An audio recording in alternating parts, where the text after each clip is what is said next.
nosotros en el pedagógico, yo estudié en el pedagógico entre el 65 y el 70. No, no lo estudiábamos y no creo que siquiera se le mencionara. Eh, entonces, eh, la verdad es que es inseparable, yo creo, esto, Martín Cerda, escritor, Martín Cerda, eh, digamos, persona que opina sobre política también, a veces no tan contingente, pero después vamos a hablar más de eso.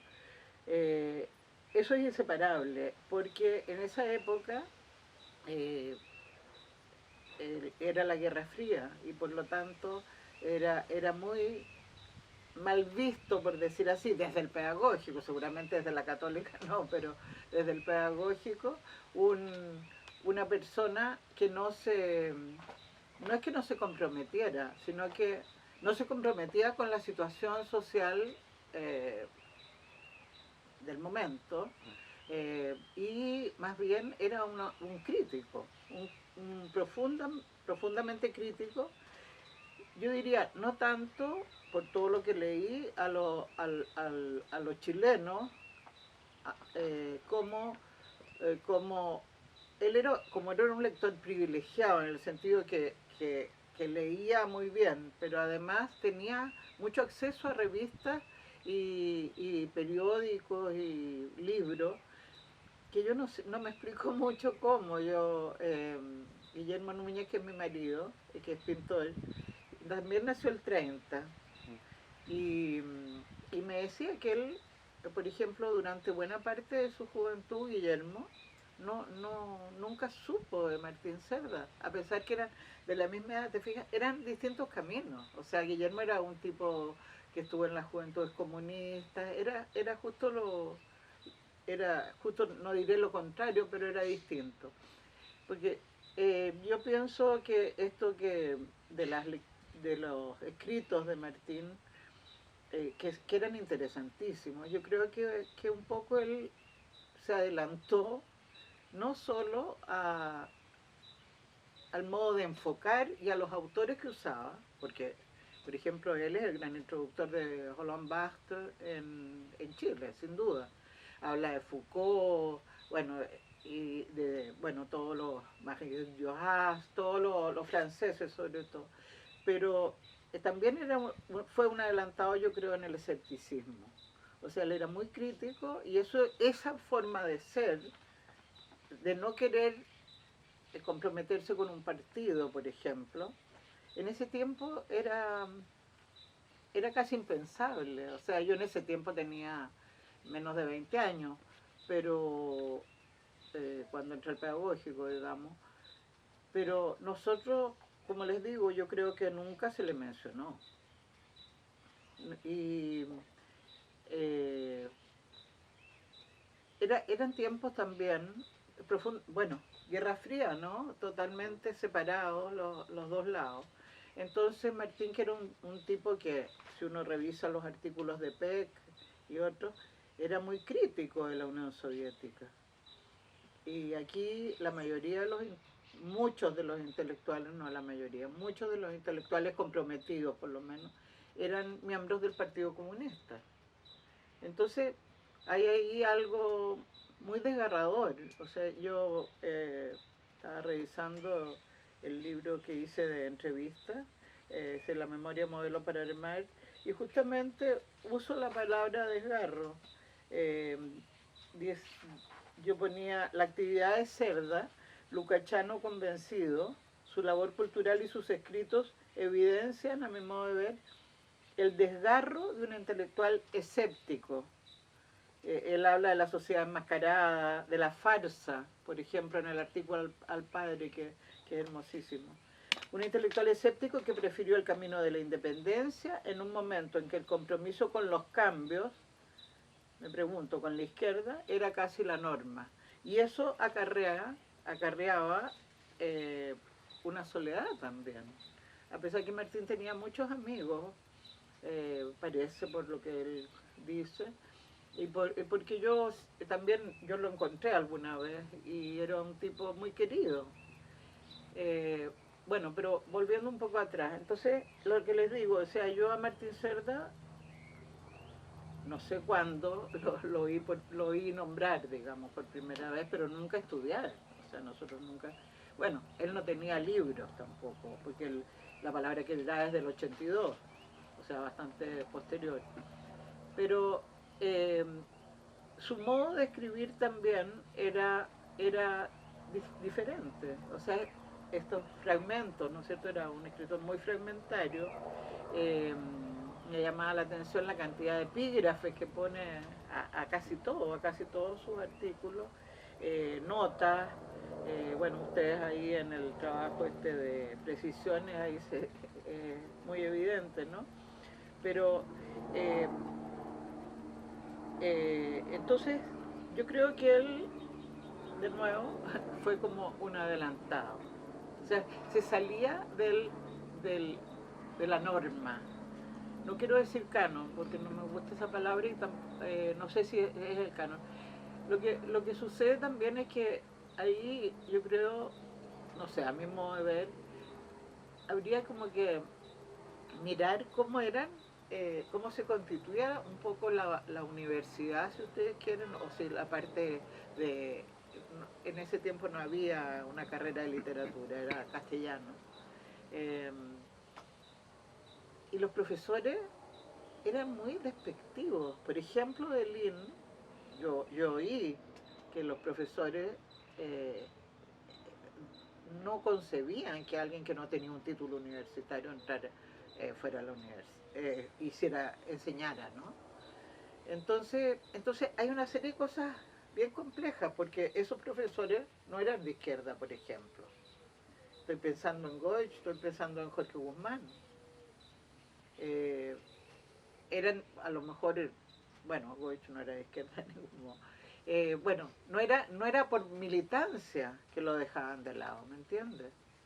Sino que hay algo más profundo, un elitismo contra el elitismo, porque yo creo que Martín Cerda es muy elitista. Eh, entonces, no sé, por ahí yo creo que el enfoque a él como intelectual es muy complejo, bueno, como todas las cosas, tiene muchas aristas, bueno, les decía, yo no lo conocía y de repente supe que él era, decía, yo sabía que él escribía en el PEC, pero la revista PEC para nosotros era un monstruo. Además que es verdad que era monstruosa. Ellos fueron los fomentadores de la campaña del terror, que fue mucho peor que la de Cast. Eh, con los dibujos, yo escribí algo sobre, en el nuevo volumen este de la memoria, aparece un artículo sobre PEC y la quinta rueda, no sé si lo conozco. Y entonces ahí, incluso de los dibujos, eran aterrantes, o sea, ahí francamente decían que iban a robarse a los niños, los iban a llevar a campos especiales. Entonces, ¿qué pasa? Cuando yo oigo que Martín Cerda, yo estaba en el exilio, pero que era presidente de la Sociedad de Escritores.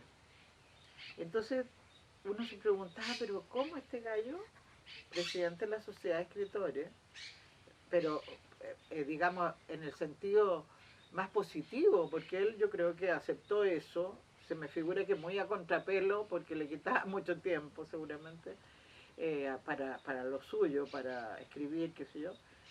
En el fondo él estuvo ahí para ayudar. Eh, y yo creo además que él pudo ser presidente de la SECH porque no estaba estigmatizado. Era un nombre que podía ser aceptado. Eh, entonces, pero ahí uno se preguntaba, bueno, pero este gallo está en PEC. No es que uno piense que la gente va a seguir siempre el mismo trayecto, pero si ustedes revisan, si revisamos los artículos de PEC, por ejemplo, ahí se nota, en general no tratan sobre Chile, pero hay algunos que también refieren a Chile y al sectarismo. También algunos artículos me fijé en algún diario. Entonces, eh, entonces era muy difícil entender esto, este autor que estaba en el PEC y eh, que después, digamos, aparecía de presidente de la SECH. Yo estoy segura que lo hizo por ayuda, por colaboración con la gente perseguida, porque el gremio de los escritores fue muy perseguido. Entonces, yo creo que habría que ver un poquito eso, por ejemplo, en el PEC.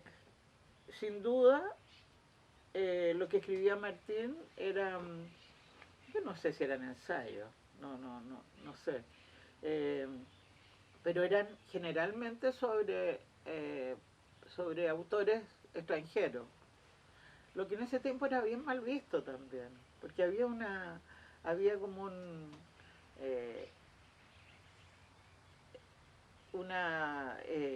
que se quería como enfocar y centrar en lo latinoamericano y lo chileno. Cuando digo lo chileno y lo latino, no estoy hablando de esencias así, sino que la situación latinoamericana o los escritores latinoamericanos, los escritores chilenos. En el PEC entiendo yo que la María Carolina Gil hacía una reseña sobre literatura, porque lo de Martín no son reseñas, son artículos y bastante profundo y bastante complejo.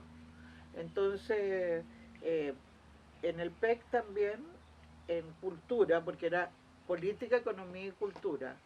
Cultura era, había una parte para música, y generalmente eso era música, la que se llama docta o la música seria, no era la música popular de ese momento, sino que podían hablar de Beethoven o qué sé yo, la persona que...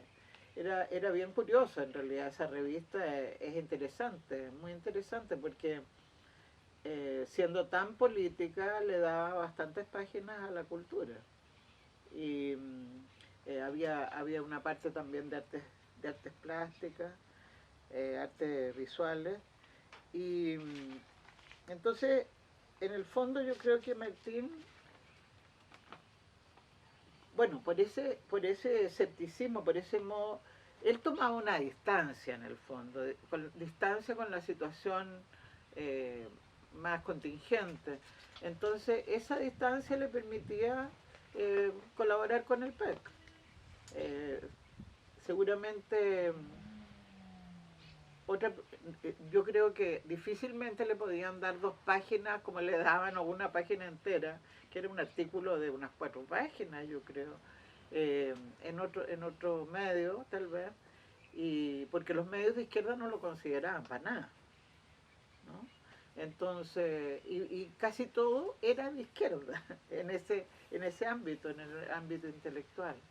Entonces yo creo que él, yo había pensado algo así como Martín Cerda, intelectual independiente en la Guerra Fría, lo que ya marca mucho, y tomé una cita de él que dice: soy un hombre franco y decididamente histórico, porque generalmente se entiende que alguien es, digamos, se preocupa de la historia o sabe o quiere el cambio, qué sé yo, de la gente de izquierda.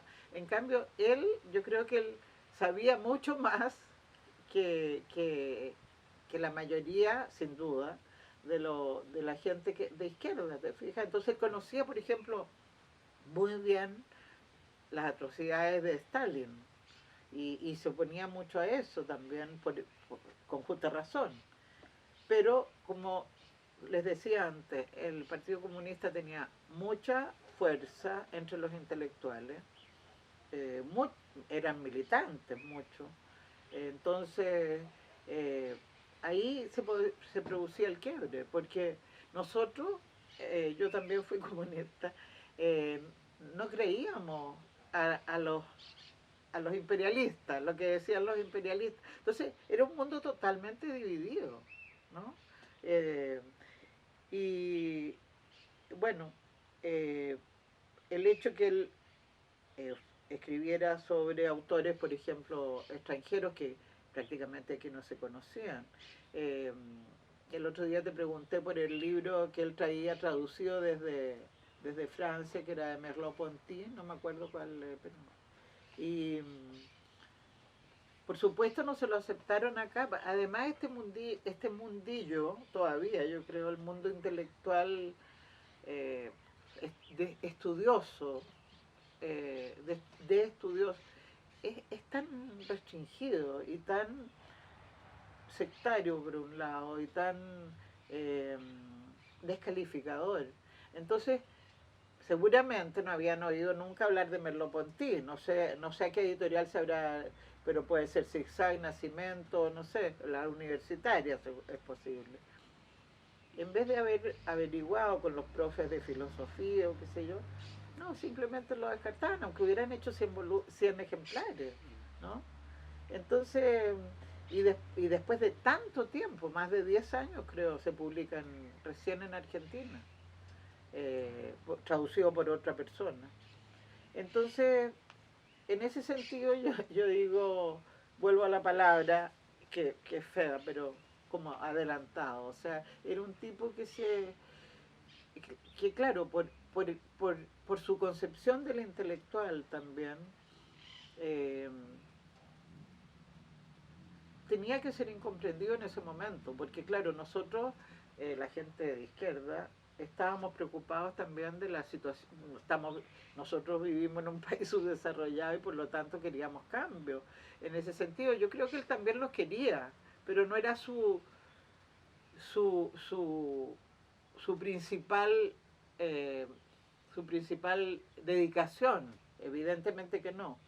Entonces seguramente, claro, él era un tipo muy independiente, muy libertario, muy enfatizaba mucho la libertad, pero es como lo que pasó aquí ahora para las elecciones, o sea, libertad o comunismo, ¿te fijas? Ese era lo que planteaba acá.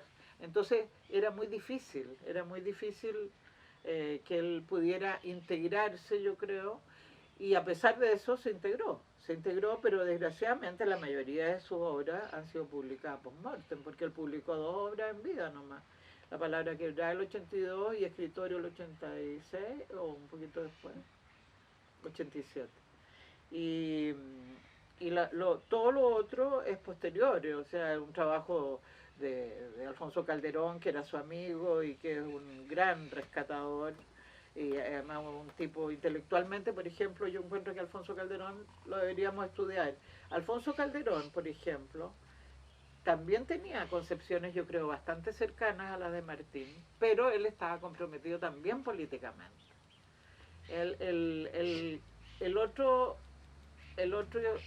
la otra persona que yo pondría cerca de Martín Cerda es Enrique Lin por su independencia, pero acuérdense que Enrique Lin se pone muy crítico después que va a Cuba.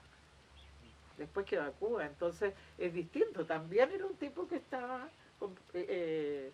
embarcado, por decir así, con la izquierda, con el proyecto de la izquierda. Enrique Lien tampoco tenía título y pudo entrar a estudios humanísticos. Pero en el pedagógico nunca, y él creía que era por razones políticas, no era por razones políticas, era por ese elitismo de los profesores que creían que si no tenía título no valía. Y yo creo que también puede haber habido una carga, esto es un poco ridículo a lo mejor, pero puede haber habido una carga, no sé si decir envidia, porque estos tipos, yo creo que Enrique Lin y Martín Cerda, yo creo que sabían mucho más que los profesores estrellas, digamos. Eh, o si no sabían mucho más, eran mucho más creativos también. Martín Cerda era un estudioso inagotable y, como dije antes, era un lector privilegiado no solo porque leyera bien, sino que porque tenía acceso, quería tener acceso, porque a lo mejor en ese tiempo, a lo mejor en las embajadas había bastante material o qué sé yo, eh, pero ahí yo no lo puedo mirar a él sin ese corte, por decir así, con la gente intelectual más comprometida políticamente. A pesar que lo que pasa es que en ese tiempo también él era comprometido sin duda con las ideas que plantea. Y algunas son muy políticas, como el hecho de manifestarse contra eh, la- lo- lo- los gulags de la Unión Soviética, las persecuciones, los crímenes eh, del estalinismo, fundamentalmente. Pero en ese tiempo, cuando se decía compromiso político, se entendía, lo único que se entendía era compromiso político de izquierda. Eso no sé, eh, lo otro casi no cabía. Entonces Martín toma una distancia propia, yo creo que de un intelectual que quiere analizar la sociedad, que quiere analizar sí, la sociedad, lo que sucede, ¿no? Lo que sucede, incluyendo libros, incluyendo publicaciones, pero esa distancia es la que le cuesta esto, o sea, estar un poco al margen de la, de la contienda política eh, del momento y eso le provoca la soledad con que yo creo que lo caracterizaba en el fondo en el sentido de soledad, eso adelantado también solo, ¿no? O el náufrago, como él usa también la palabra. Así que a leer a Martín Seger.